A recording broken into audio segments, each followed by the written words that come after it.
Hello viewers, ఈరోజు పెసరపప్పు తోటకూర ఎలా చేయాలో చూద్దాము.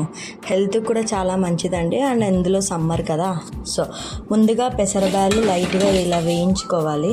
ఆ తర్వాత ముందుగా కట్ చేసి పెట్టుకున్న ఒక వంకాయ, 2 టమోటాలు, ఒక ఎర్రగడ్డ, పచ్చిమిర్చి, కొయ్యటాకు ఇవన్నీ బాగా కట్ చేసి పెట్టుకొని క్లీన్ చేసుకున్న తర్వాత చూడండి, ఇలా నేను చూపించే విధానం, నేను చూపించే టిప్స్తో చేస్తే చాలా బాగుంటుంది.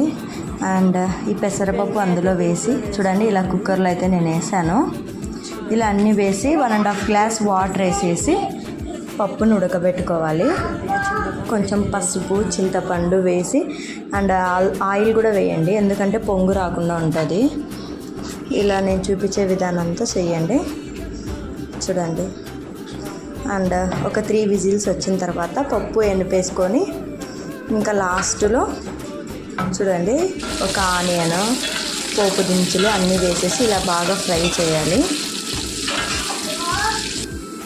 ఇలా బాగా ఫ్రై చేసిన తర్వాత ఇలా బ్రౌన్ కలర్లో రావాలి. ఆ తర్వాత ముందుగా మనం పప్పు ఎనుపుకొని ఉంటాం కదా, అది అందులో వేసేసేయాలి. అందులో వేసి ఒక 5 to 6 minutes అట్లా బాయిల్ చేయండి.